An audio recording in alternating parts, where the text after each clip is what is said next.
Well, good morning, ladies and gentlemen. I do hope that you got waken up, or at least you stayed awake. So thank you so much for coming here this morning, and welcome very much for being here at Continental at the press conference. I'm Mr. Frexon. I'm obviously very pleased about your interest here today.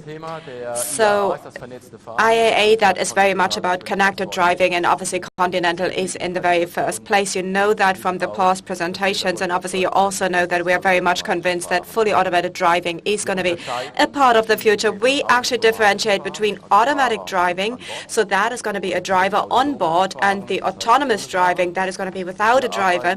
And we work actually for automatic driving, and obviously it is Elmar Degenhardt. He is actually fully in charge of the steering wheel, so he is the one talking to you today. So obviously that is not an autonomous press conference, but that is one that we automatically would like to invite you to every time IAA is on. After Mr. Degenhardt's 15 minutes presentation, approximately, you will have the opportunity to ask questions for something like a quarter of an hour, and we actually very much look forward to that. And obviously, Dr. Degenhardt, it's up to you now. And what special features is Continental using to design the future of mobility? And obviously, in English it is, the floor is yours. Off you go. Thank you so much, Mr. Gress. So, ladies and gentlemen, a very warm welcome, and we are so very much pleased about your interest in our work.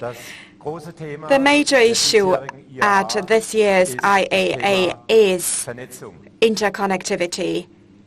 And obviously an invitation to you. Feel free to connect with us here at the press conference and also later on at our booth. So the themes, connectivity and a culture of interconnectivity, are important foundations for our work at Continental. And based on this, we, our people, systematically work towards three fundamental goals. First, this is zero accidents. Secondly, this is about interconnected and intelligent vehicles in order to increase comfort and convenience for the driver and passengers. And thirdly, it is obviously about clean air. So we have these three focal points, and especially for our engineers, this forms the basis for our work. So first, this is about preparing the way from assisted to automated driving.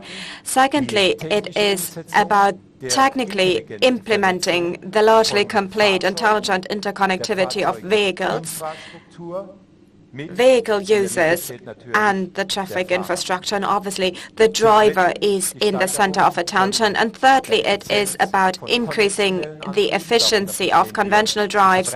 That obviously is a combustion technology on the one hand, and simultaneously, it obviously is about the further developing electric mobility that we, by the way, strongly believe in. That is going to be a thing of the future. Let's talk about the first goal first. Zero accidents in road traffic. That is no longer a utopia. The key for this is assisted driving.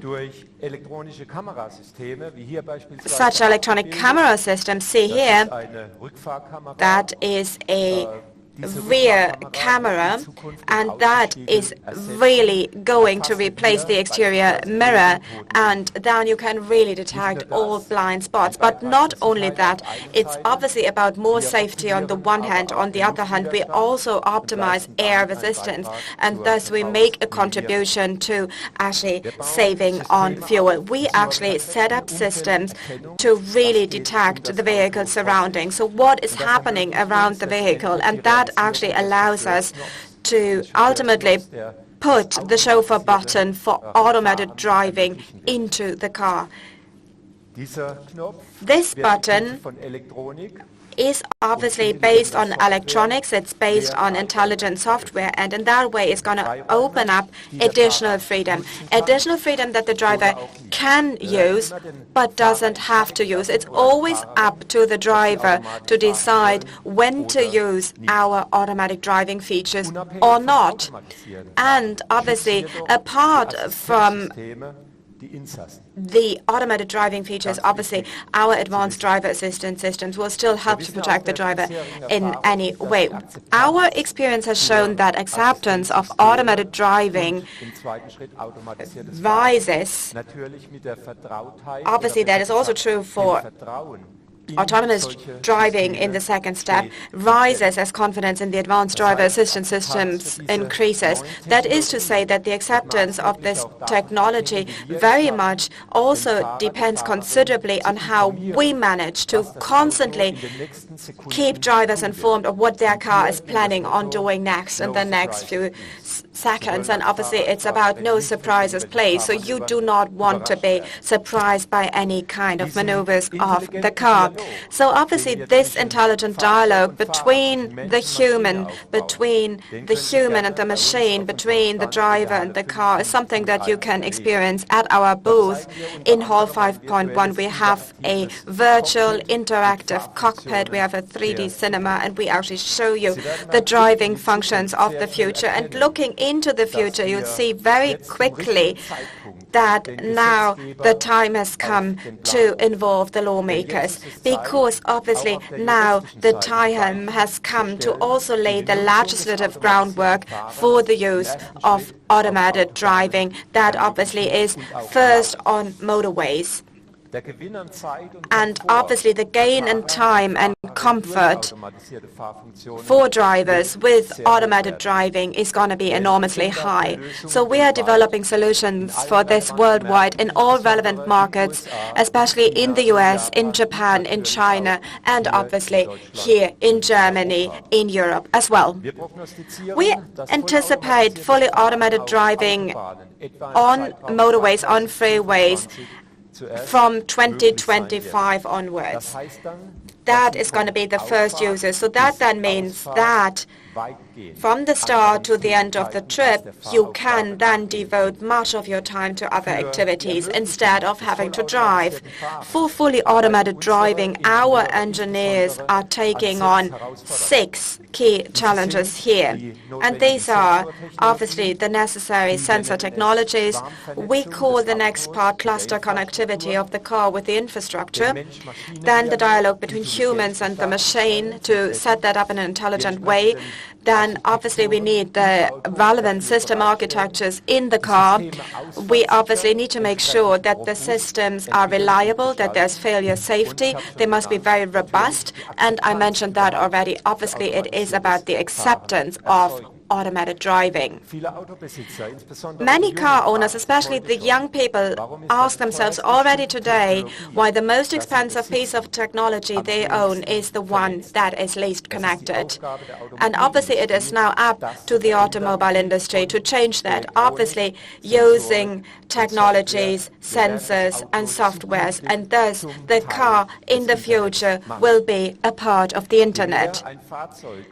The more a vehicle knows about the road ahead, the better we will be able to adapt and optimize features. What are we doing with this in mind? We are actually equipping the car with human sensors. The car can see, the car can hear, smell and even taste, and obviously we use sensor technology to do that. This kind of sensor systems allows the car to collect a great deal of information as they go along, and obviously these are changes that happen very quickly. That can be traffic jams, weather forecasts, traffic light settings, that can be warning signs, or even, what is the condition of the road like. Sensor sensibility, that is what we call it. That actually starts at the contact point between the vehicle, and that is the tire and the road surface. This year, we see a world premiere of our new Continental Sport Contact 6. You can see that here on the right-hand side. And you have a notepad in front of you, and there we actually presented what the transfer is like. Here, the tire wrap, and then the digital that you can see down here. So why did we do that? First, obviously, the tire is going to offer you maximum grip at speeds of up to 350 kilometers per hour, as here for the Sport Contact 6. It's a high-tech tire. It is just as innovative as it is valuable in comparison with, top technologies, electronics that you can get from Continental. So it's about the point between the tire and the road, and that allows you to enjoy the safest contact point as the driver. And in the future, we will make this tire intelligent by also installing sensors in the tires, and that will enable us to detect the condition of the road surface. So we can feel it, we can haptically feel it, so we enable the tire to really feel. So that is something that we are totally used to, just using our hands. So therefore, the tire will in the future be a crucial part of our total learning system for anticipatory driving.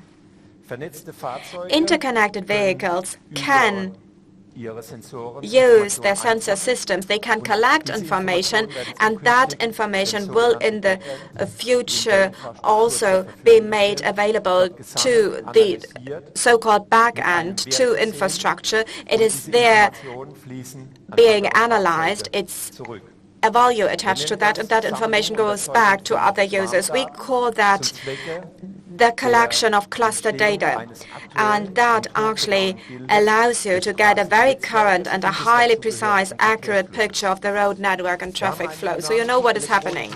So we actually developed a dynamic electronic horizon, and that captures this image, this whole image, and then obviously other systems, other vehicles can make use of that, and in that way we can actually expand the 300-meter range in front of the car, so we know what is happening there. So the sensors within the car, they actually reach something like 300 meters, and apart from that, we also get information from the back end, and that will allow us in the future to look around the corner and then to detect what might be lurking behind the next curve. The electronic horizon that we developed basically works with a lot less information as today's navigation systems do. The result is still truly exceptional. We can warn the drivers very much early on. We can actually instruct them to adapt their driving style. We can efficiently control traffic flows, and obviously also the route can, for instance, be adapted individually to the current situation. These functions make it very clear that software is now the new wheel of the industry. Without software, you are not going to go anywhere. Nothing is going to be turned around. So because of that, we took over the company Electrobit, and because of that, we now have a very high number of Continental specialists with a software background. We now have more than 12,000 people. So assistance systems and other digitalized technologies such as electronic sensor systems and software. We are currently making about 60% of our automotive sales. Last year, in absolute numbers, that amounted to more than 12 billion euros. We expect that in the next 5 years, growth here will outperform the average growth in the automotive sector. So obviously there's going to be more growth in digitalized technologies. Also, please experience these new functions at the New Mobility World of VDA in Hall 3.1. So we are there, we are involved, and we very gladly support these activities. Now let's talk about our third major goal, that is clean air. So we are increasing the efficiency of the well-known drive technologies, that is the combustion technologies, and we're also preparing for the future for electric mobility. And the target is always to reduce weight and thus also to reduce consumption.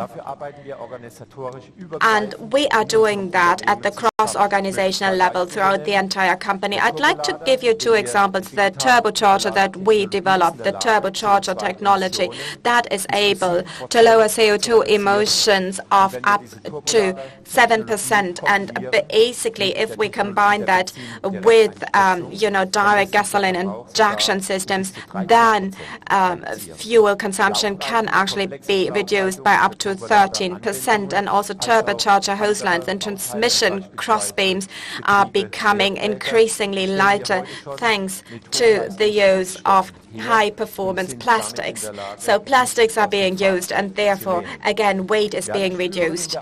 And our industry, all of us, are feeling the increasing pressure of ever stricter, extremely demanding emission regulations, and that is going to be increased even more in the future. In order to live up to that challenge, we actually developed a mild hybrid with a 48-volt onboard power supply. That is very important, and that really has everything that it takes to become a popular hybrid, because it is relatively affordable, and this hybrid can be used in all vehicle classes, and in real city traffic it can save up to 20% of fuel. And series production will actually start next year in the US, in Asia and Europe. We do that simultaneously. So a pure electric drive would obviously be a big step in the direction of lower emissions generated directly by the vehicle. However, there are certain background conditions, and they actually put vehicles with electric drives only into a niche at the moment. For instance, customers expect 200,000 kilometers as their life cycle, and they would like to see a minimum range of 500 kilometers with a single charge. And obviously, they want all of that at an affordable price. And obviously, then also it is about the charging infrastructure that needs to be in place. And obviously, ideally, all of that should be able using inductive charging. Obviously, we do believe that this breakthrough, that these expectations are met, is only going to happen during one of the next cell generations. In short, our three key growth forces are, again, very brief. We want to be recognized as the leading technology company in our industries. We want to generate growth with our pioneering software for system solutions. We want to grow very quickly with those. So these are going to be system solutions based on intelligent software. And in the markets that we work in, we want to be regarded as the most attractive and progressive employer. So you saw some of our specialists during the video we presented in the beginning, and they made sure that our friend here, our test dummy, just got a new employment contract. Thanks to our electronics, software and sensors, he will remain undamaged at his work in the future. So come to see us at our booth and join him and join us in looking into the future, because the future starts earlier with Continental. And I now look forward to your questions.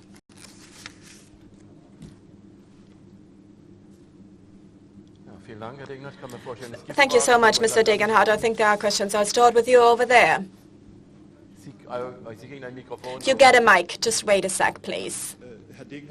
Mr. Degenhardt, your comments on the electric car, you seem to be somewhat vague, if I'm allowed to call it that. So usually the industry are usually saying that the breakthrough is 300 kilometers, and now you say the breakthrough is the next cell generation. So how do you then evaluate the sayings of your main competitor to work with solid fuel technology? Is it then the next generation that you think of, or Is it just an interim step? Because obviously the 500 kilometers are not to be reached. Well, the current technologies are based on the use of liquid electrolytes, and that is lithium-ion technologies that we use. The next step that might actually be lithium silicate and then maybe lithium sulfur. So all of these cell technologies, however, are not thought to be able to meet the requirements I just mentioned. And indeed, industry is thinking about that, lithium air, and then the use of solid body electrolytes or other technologies might actually help this technology to break through. It is very hard to predict when that technology change, and then I think we really talk about rather two than one generation. But I do think that especially in terms of costs, range, and the necessary cycles, I'm talking about charging cycles that will be necessary to basically also live up to the 200,000 kilometers life cycle in total. And because of that, it's quite likely that current technologies, even if those are developed, in terms of lithium sulfur, that doesn't seem to be very likely. So the competitor is not taking it ambitiously enough. That's not what I'm saying. That's not what I'm saying. To put vehicles on the road at the moment is something that the automakers and the suppliers can do only using the technologies that are available at the moment. However, the focus is rather on using those cell technologies, those battery technologies that meet the requirements that are set. Mr. Malmois, and then I turn over to you. Good morning, Mr. Degenhardt, and obviously following up. So when do you expect e-mobility to reach its breakthrough, to really be the technology that can't be missed? So at the moment you can just forget it. There isn't much out there. And now there are demands that there should be tax incentives and things like that. But when do you believe that it's going to work even without that? So when is it going to start? And another point again on political issues, you call the lawmakers into the ring now, and you want the groundwork to be done. So fully automated driving. So I get onto the car and everything then happens automatically. That might be a long time ahead in the future. It might be first about automated driving on the motorway. But what about liability issues? It's like I park my car and I cause an accident. It's my fault, right? But on the motorway, and then I'm just Googling or something, and something happens because the electronics failed, then it's your fault. Or how is it going to work?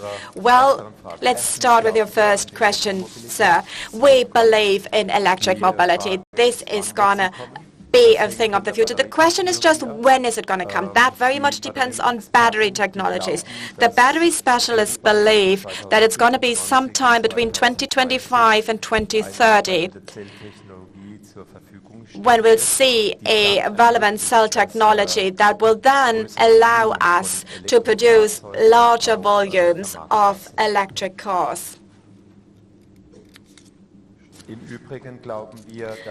Apart from that, we believe that it might be useful at the moment to provide incentives in terms of promoting research and development on battery technologies to provide an incentive for the sector, and we are talking about billions here. And obviously, secondly, it would be useful to actually gain experiences with electric mobility, to also allow for a charging infrastructure to be set up, and to do that with tax incentives. For instance, using fleet cars.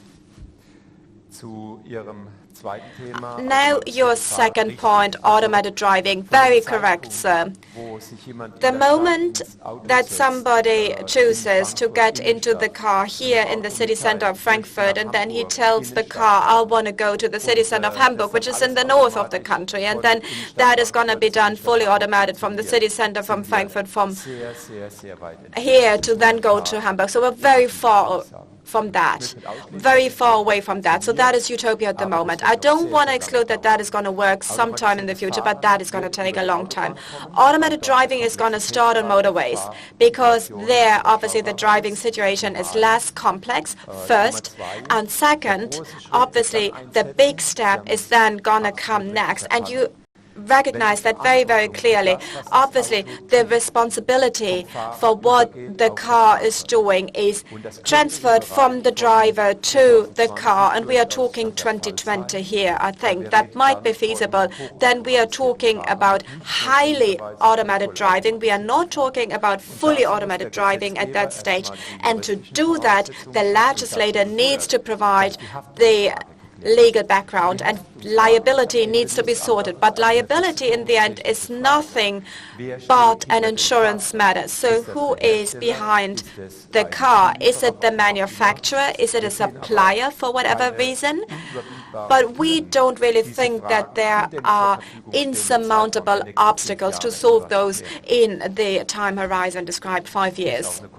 Obviously, it's also a cost issue. I totally agree with you, sir. Dr. Degenhardt, you were talking about battery technologies, and you said that needs to be promoted using billions. Do you mean the battery? You know, Continental, the tier 1, the way you produce the battery? Or are we talking about cell technology? That is the first part of my question. And the second part, so how does Continental get access to cell technology? Not only at Continental, we had joint ventures with battery manufacturers, but those were completed again. That also happened at your competitors. Well, I was saying that to develop battery systems, including cell technologies, billions will be needed. What level would be useful to promote that? That remains to be seen, but we are not talking about just little money. I totally agree with you here. So we actually pursued the approach to cooperate with a Korean company and to provide the complete SAS system, including the cell. That cooperation unfortunately did not work out. That was not something that was up to us. It was a decision of our partner. And obviously, we are thinking about that. So we are thinking about that, what to do strategically for the future. So there are a couple of different options, including going into a new cooperation, but it would be too early at this stage to talk about that in detail. And the promotions, the subsidies that you were talking about in Germany, was that cell technology or is it the battery as a complete system, or the two things, incentives? You can't really separate the two things, sir. And people that have an understanding of battery technologies are very much aware of that the development of the product happens simultaneously with the development of the process. So process and product technology, all of that is very closely intertwined, and you need to do the two things simultaneously. And to develop a cell, you always need to have in mind the complete system, including all the electronics, and all of that needs to be developed. So you can't really separate those things. I think we go to the left now. Mr. Degenhardt, thank you so much for your comments. The mic is on, sir.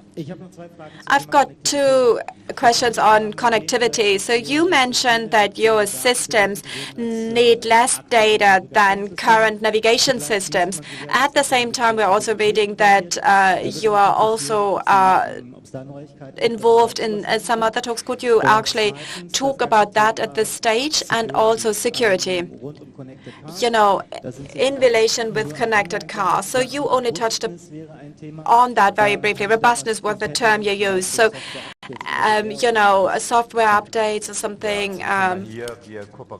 Well, we have cooperated for a long time already with here. The owner changed, and we assume that the close connection with here is going to be part of the future as well. First thing, but it's too early to talk about that at this stage about that. The closing according to the press is not to be expected before the beginning of next year, and because of legal considerations, all other talks are put on hold. As I said, as in very many fields, there is not just one solution in terms of connectivity and the way data is being provided to a car. In the premium segment, we now have integrated navigation systems, intelligent ones, and here our cooperation with them is very much based on that field. For low-end, you now see a lot of young people using their smartphones. They just put that on the screen somewhere, just stick it to the screen, and then they do the navigation using a smartphone. And obviously, we need to provide solutions for all things that we have in terms of vehicle classes, top end, low end, and everything in between. And tier obviously is basically aimed at the premium segment e-Horizon. That is what we developed, the electronic horizon, e-Horizon, that's what we call it. And to do that, we would then also offer low-end customers an opportunity to get current data about traffic situations, about accidents, etc. And in terms of navigation systems, now a standard protocol is run, and in terms of data architecture, and that protocol is extremely extensive. What we do with e-Horizon, we dock onto GPS data, that is positioning data. So we dock information to these, and in terms of data volume, that can be done in a much simpler way than we could do it for navigation systems. I need to have in mind in our time, because even automated time, time flies by. Just a very short question. A short question, the 48-volt system, so what are your market expectations for those? If you compare that with the previous year, is it rising? What is it like? And could you also tell me what the market is like?